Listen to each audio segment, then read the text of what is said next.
Hello guys, welcome to C2C mentors.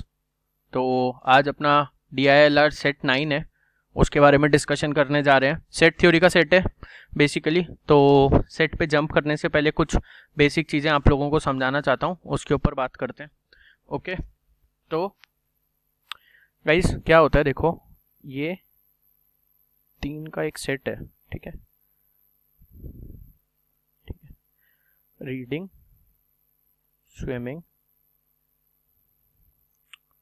And playing, ठीक है। इसको अपन पूरे को रिप्रेजेंट करते हैं एक यूनिवर्सल सेट के अंदर, ठीक है। इसको हम बोलते हैं यू, ठीक है। ये लिखते हैं ए, ये लिखते हैं बी, ये लिखते हैं सी, ये लिखते हैं डी, ये लिखते हैं ई, ये लिखते हैं एफ, ये लिखते हैं जी, ठीक है सर।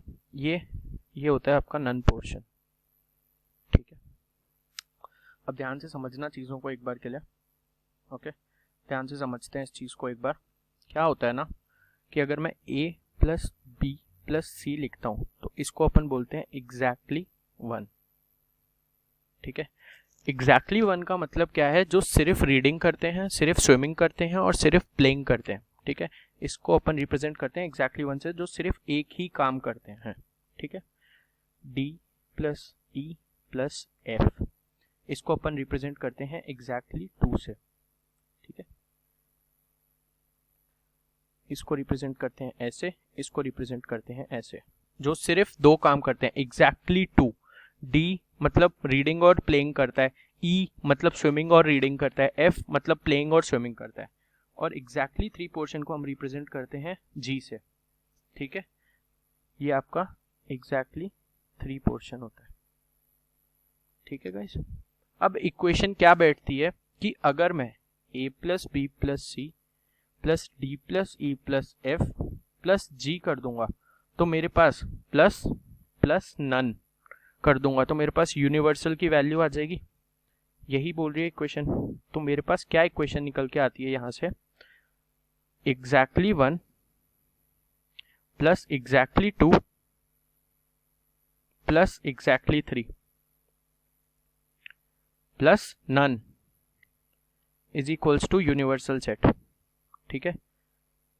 कभी भी नन की वैल्यू को जीरो मत लेना अनटिल एंड अनलेस क्वेश्चन में स्पेसिफाइड हो। मैं बताऊंगा कैसे क्वेश्चन में स्पेसिफाइड होता है। तो पहली इक्वेशन तो मेरे पास ये निकल के आती है, मैं एक बार रब कर देता हूँ इसको। पहली इक्वेशन मेरे पास निकल के आती है 1 plus 2 plus 3 plus none is equals to universal set, ठीक है। दूसरी इक्वेशन निकालने का ट्राई करते हैं अपन। अगर मैं रीडिंग, ये आई होप आप लोग समझ गए होंगे, तो इसको रब कर रहा हूं मैं एक बार के लिए। पहली इक्वेशन हमारी ये निकल के आ चुकी है, ठीक है। ये इज इक्वल्स टू यू के बराबर होता है, यूनिवर्सल के बराबर होता है। दूसरी इक्वेशन देखते हैं क्या होता है। अगर मैं reading plus swimming plus playing करूं तो क्या निकल के आता है, ठीक है। मतलब a plus D plus E plus G, okay. अगर रीडिंग में सपोज करो x लोग हैं, स्विमिंग में y है और प्लेइंग में z है, ठीक है।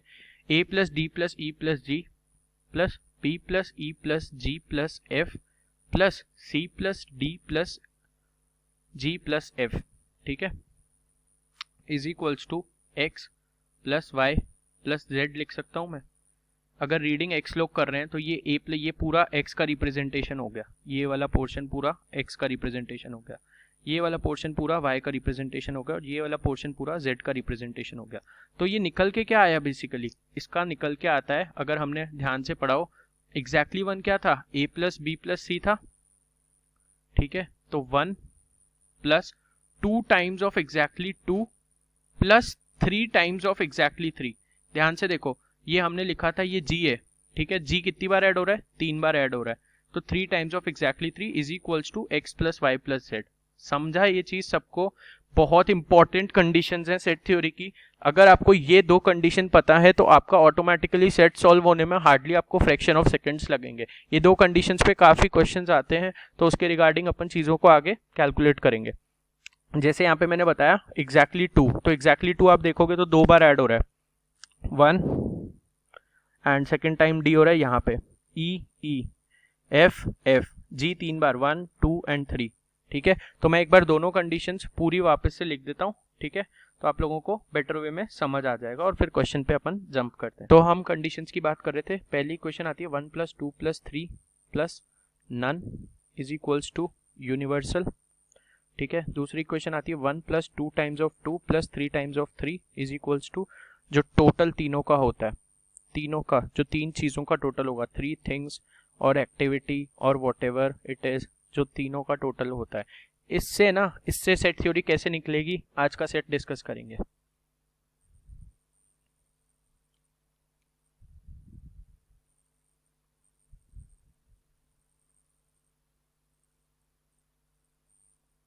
ठीक है, let's start guys. Polyglot foreign language academy offers training for German, French and Spanish. 3 language है, ठीक है। Currently there are 400 students enrolled in the academy. तो ये पोर्शन क्या हो गया, ये पोर्शन आप लोगों का यूनिवर्सल पोर्शन हो गया है, ठीक है। Who learned at least one of the 3 languages. अच्छा, अब इस लाइन से क्या इंप्लीकेशन निकल के आती है कि मेरा नन पोर्शन जो है वो 0 हो गया, क्योंकि ऐसा कोई नहीं है जो एक भी एक्टिविटी नहीं कर रहा है। तीनों में से कोई ना कोई एक एक्टिविटी तो कर ही रहा है। जो 3 एक्टिविटीज दी हुई हैं उसमें से कोई 400 स्टूडेंट्स जो एनरोल हैं उसमें से हर स्टूडेंट एक ना एक एक्टिविटी तो कर ही रहा है, ठीक है। तो नन पोर्शन आपका 0 हो गया। इसीलिए the number of the students who study German, French and Spanish are 100, 200 and 300, ठीक है। बना लेते हैं फटाफट से, ठीक है। जर्मन, फ्रेंच एंड स्पेनिश, ये मेरा पूरा सेट बन गया है, ठीक है। और ये मेरा नन पोर्शन है जो कि 0 है। तो मेरे पास पहली क्वेश्चन होती है 1 + 2 + 3 + none is equals to universal, ठीक है। यूनिवर्सल की वैल्यू क्या है 400, नन की वैल्यू क्या है 0, 1 की वैल्यू मुझे नहीं पता है, 2 की वैल्यू मुझे नहीं पता है, 3 की वैल्यू मुझे नहीं पता है। बट मेरे पास ये फर्स्ट कंडीशन है।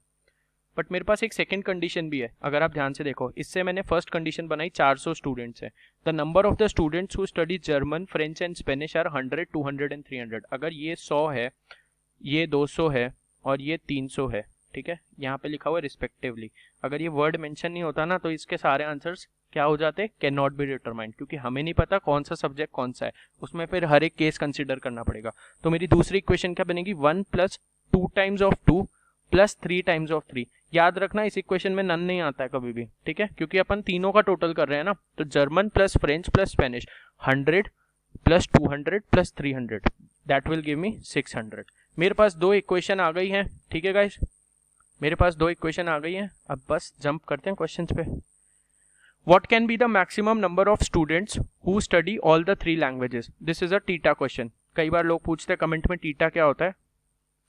टाइप इन द आंसर, ठीक है।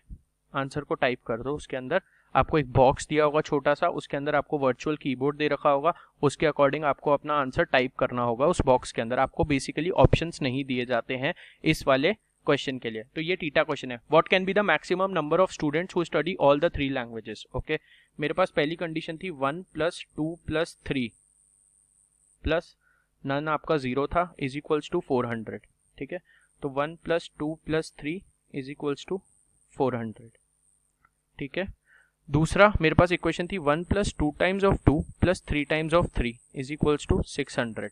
मेरे को क्या बोल रहा है, अगर मैं इस इक्वेशन में से, इस वाली इक्वेशन में से, फर्स्ट वाली में से सेकंड वाली को माइनस कर दूं, 1 + 2 × this + 3 × this is equals to 400, second + 2 × 3 is equals to 200, ठीक है। माइनस कर दिया, मेरे पास 2 वेरिएबल में इक्वेशन रह गई है, ठीक है। अब यहाँ पे समझते हैं फटाफट से कि इसको अगर हमें मैक्सिमाइज करना है, क्या मैक्सिमाइज करना है, हमें 3 को मैक्सिमाइज करना है बेसिकली। तो अगर मैं 2 का पोर्शन 0 रख दूंगा तो 2 3 इज इक्वल्स टू 200 आ जाएगा। तो 3 का मैक्सिमम वैल्यू क्या हो सकता है 100। अब इस चीज को समझो, अगर मैं 2 की वैल्यू कुछ भी दे देता, मैं 1 भी दे देता 2 की वैल्यू, तो वो क्या कभी मैक्सिमम हो पाती क्या 3 की वैल्यू? अगर मैं दिखा देता हूँ लेके एक बार, जैसे मैंने 2 की वैल्यू यहाँ पे 2 दे दी, तो 2 प्लस 2 टाइम्स ऑफ 2, तो वो 198 हो जाता, 3 की वैल्यू 99 आ जाती। बट हमें क्या मैक्सिमाइज करनी है 3 की वैल्यू। अगर मुझे किसी चीज की वैल्यू मैक्सिमाइज करनी है तो मैं इस चीज की वैल्यू मिनिमाइज कर दूंगा, और मेरे को कोई स्पेसिफिक कंडीशन नहीं दे रखी है एग्जैक्टली 2 के ऊपर कि एग्जैक्टली 2 इतना तो होना ही चाहिए। मेरे को बस ये बोल रखा है कि हर एक जन एक लैंग्वेज को तो स्टडी कर ही रहा है, मेरे को एग्जैक्टली 2 के बारे में तो कुछ नहीं पता, तो मैं उसको मैक्सिमम मिनिमम कर दूंगा। मिनिमम करने के लिए मैं 0 से नीचे कोई वैल्यू लेकर जा नहीं सकता उसकी, तो मैं 0 रख दूंगा इसकी वैल्यू, फिर थर्ड से जो आंसर आएगा वो आपका आंसर हो जाएगा। तो answer to this question will be 100। What can be the maximum number of the students who study 2 languages? हमने फर्स्ट इक्वेशन में माइनस करी थी, फर्स्ट इक्वेशन में से सेकंड इक्वेशन जब माइनस करी थी हमारा ये आंसर आया था। अब मेरे को क्या बोल रहा है, 2 लैंग्वेजेस वाले हु स्टडी 2 लैंग्वेजेस, ठीक है, तो 2 इज इक्वल्स टू, मैं इसकी वैल्यू 0 डाल दूंगा, तो आंसर मेरा क्या आ जाएगा 200। अब मेरे को additional information for question number 3 and 4 दे दिया। ये टिपिकल कैट क्वेश्चन है, टिपिकल कैट क्वेश्चन। ये कैट करता है हमेशा, पहले 2 क्वेश्चन इजी, उसके बाद एक एक्स्ट्रा इन्फॉर्मेशन दे देगा, और उसके बाद आपको बोलेगा निकालो बैठ के 2 क्वेश्चंस का आंसर, ठीक है। यहाँ मेरे को दे दिया है, पढ़ते हैं। Following table shows the breakup of the number of the students who study exactly 2 languages. अच्छा, एग्जैक्टली 2 का मतलब क्या होगा, ओनली 2 लैंग्वेजेस। हाँ, इसके अंदर ये पूरा पोर्शन नहीं है जर्मन एंड फ्रेंच का, ओके, ये पूरा पोर्शन नहीं है, ये ओनली का पोर्शन है, एग्जैक्टली 2 लैंग्वेजेस है, ठीक है। How many student study all the 3 languages. अच्छा, अगर मैं ये बनाता हूँ एक पर्टिकुलरली पूरा जर्मन फ्रेंच, अब आप लोगों को क्वेश्चन याद होगा और मैं पूरा नहीं लिखूंगा यहाँ पे, जर्मन फ्रेंच स्पेनिश, यहाँ पे ये था, मेरे को 10 ये दे रखा है जर्मन एंड फ्रेंच का, 20 जर्मन एंड स्पेनिश दे रखा है, और 30 मेरे को ये दे रखा है, ठीक है। मेरे से पूछ रहा है how many student study all the 3 languages. अगर मैं इसको ए लेता हूँ, ठीक है, अगर मैं इसको ए लेता हूँ, बट आप लोग मेरे को एक बात बताओ, अपन लोगों ने इक्वेशन सीखी है ऊपर, तो इक्वेशन क्या निकल के आई थी कि 2 exactly 2 plus twice of 3 is equals to कितना आया था निकल के, 200 आया था। मेरे को क्या कैलकुलेट करना है, 3, मेरे पास एग्जैक्टली 2 की वैल्यू तो निकल ही आई है पूरी पूरी, 20 plus 10 plus 30, 20 and 30 will give me 50 and this will give me 60, okay, this will be 143। Exactly 3 portion मेरा कितना हो जाएगा गाइस, एग्जैक्टली 3 मेरा पोर्शन हो जाएगा 70। ओके, आई होप आप लोगों को समझ आया हो, ठीक है, कोई प्रॉब्लम तो नहीं है किसी को। 70। दूसरा मेथड भी देख लो एक बार के लिए।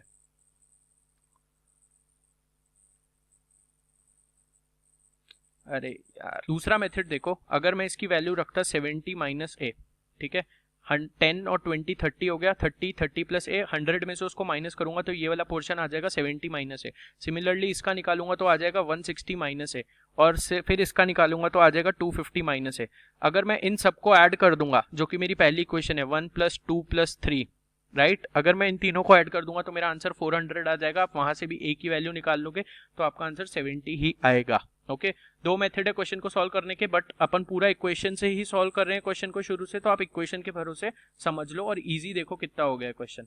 How many of the students study only 1 language. मेरे को क्या दे रखी थी इक्वेशन, 2 प्लस ट्वाइस ऑफ 3, ठीक है, twice of 3 is equals to 200।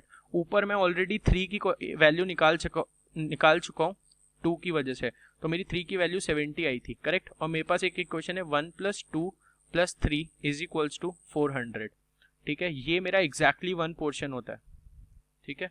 Exactly 1 के बारे में ही मुझसे पूछा है, 2 की वैल्यू मेरे को 60 दे दी है, एडिशनल इन्फॉर्मेशन 70 मैंने इसकी वैल्यू निकाल दी है, 400 में से अगर मैं माइनस कर दूंगा 130, this will give me 270 which is more than 250, ठीक है। तो मेरा आंसर इस क्वेश्चन का हो जाएगा मोर देन 250।